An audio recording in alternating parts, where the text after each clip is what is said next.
What up, everybody? It's Ipadbeatmaking.com here today on Friday, February 12th, 2021, giving you some news you can use. Now, before we begin, please hit the like button if you enjoy this video, as well as the subscribe button and the notification bell so that you don't miss out on the latest news, tips, tricks, sales, updates, beats, and more. Now, I don't know if you remember, but there was once these commercials where they showed a little-handed guy settling for a subpar hamburger because he was nervous about holding a big hamburger with those little hands. Well, it appears that people with those genetics are getting left behind by Apple because it's rumored that they're going to discontinue the iPhone 12 mini. It seems no one wants to be seen with the littlest iPhone 12 since its sales are below expectations. And it's funny because we predicted this phone would be a fail due to its small size that we didn't think would be really appealing, as well as the really expensive price of entry. We thought it would be better at about $399, and you can check out the footage from this video here. And this video was done way back in October, but here's a quick recap.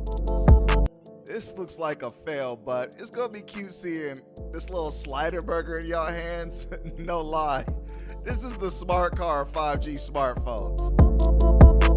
I mean, just look at this thing in his hands. Poor guy. I know he needed the money to film this commercial. Don't be embarrassed holding that tiny phone, bro. Why would they do that to him, though? It's only a $100 difference between the two. iPhone mini should be maybe $399 tops. What are your thoughts on the iPhone 12 mini?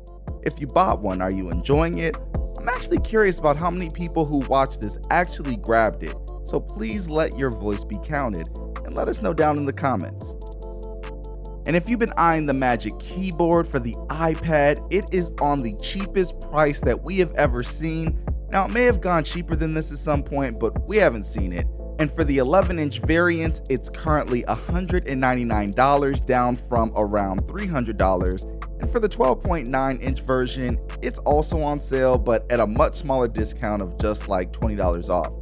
Now, if you've been considering it or you're in the market for one, now would definitely be the time to jump on that deal.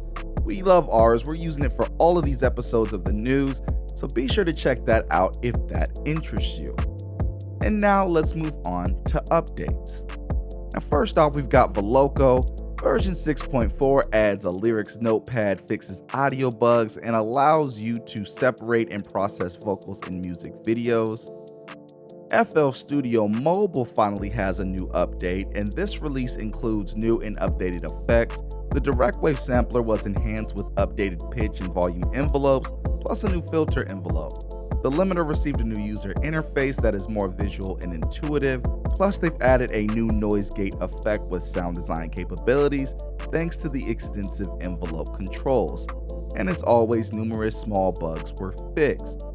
Now, Image Line, the makers of FL Studio Mobile, please, the people are waiting for AEV3. That's what we want. If you haven't, be sure to check out the video we did on FL Studio Mobile here, where we outline the fact that we think it's the dark horse of iOS, so that you can see everything that this DAW has to offer and just see how incredible it would be if they just added AEV3. Now, Mood Units has an update with additional workaround and fixes for failed MU store transactions, and they apologize if you're having download issues. Message them via moodunits.biz and they'll work it out for you. Koala Sampler has been on a roll with another update where they've made the maximum attack length longer, fixed the problem where piano roll would pop up on a single tap in Samurai mode, as well as performance and stability fixes. Now, most if not all of the GeoShred variants have been updated with a new MIDI out iOS Swarm MIDI preset for the new iOS Swarm instruments. So if you grabbed any of the Swarm instruments and own GeoShred, this is great news because they really just play so well together. If you've got any of the GeoSwarm stuff, you'll know what I'm talking about. It's a really nice experience. So it's really cool that you could still keep that same experience with the new audio modeling Swarm instruments. And Spacecraft Granular Synth has eliminated Air 701 and AUM and more. MIDI Mod has added support for the latest Open MIDI RTC schema. as well as added a more accurate loading indicator on startup. Ferret Recording Studio has added various performance, user experience, and reliability improvements. Flux Mini has fixed an issue where settings wouldn't save and load correctly if a preset other than default was selected. World Synth and Drum Machine has squashed some bugs, along with a UI update. And Sound Fonts has been updated where you can now create multiple favorite entries from the same preset or patch, each with its own configuration profile such as gain, tuning, panning, and effects. Audio buffering latency in the app is also reduced. Added notes field to the preset favorites, and new intro panel appears first time the app runs. It can be brought back from within the settings panel. And additional UI fixes and improvements, as well as a reduced launch time. So that's great news. They're grinding away with Sound Fonts. KQ Dixie has fixed the crash bug and added a workaround for processing MIDI, as well as some other fixes.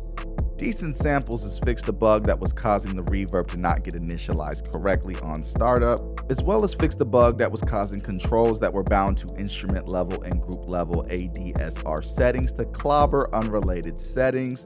And LK, they have been grinding away over at Imaginato. I think I'm saying the name correctly, Imaginato. LK for Ableton Live and MIDI has added multi-touch track stop buttons, preserved clip keyboard layout state, fixed MIDI mapping on master track parameters, fixed automation bug when switching between clips, fixed notes not playing in first loop after recording clip without predefined length, and fixed playing position bar draw. So great updates from all those developers. Be sure to go and support them. And now let's move on to sales. First off, we've got 7x Wave Sample Sequencer that was $4.99. It's now been reduced to $3.99. And Amplitude Slash for iPad was $24.99. It's now $12.99. Amplitude Jimi Hendrix was also $24.99, and it's also $12.99. And the iPad version of that app, Amplitude Hendrix for iPad, was $24.99, and it's also $12.99. And Amplitude Slash for iPhone was $24.99, and it is $12.99. So be sure to check out those apps if they interest you. And with that said, we're about to get up out of here. We hope you enjoyed this video, and if you did, please be sure to hit the like button as well as the subscribe button and the notification bell so that you don't miss out on the latest news, tips, tricks, sales, beats, reviews, updates, and more. And be sure to check out some of the best kits available for iOS at Ipadbeatmaking.com. It's Ipadbeatmaking.com. Peace.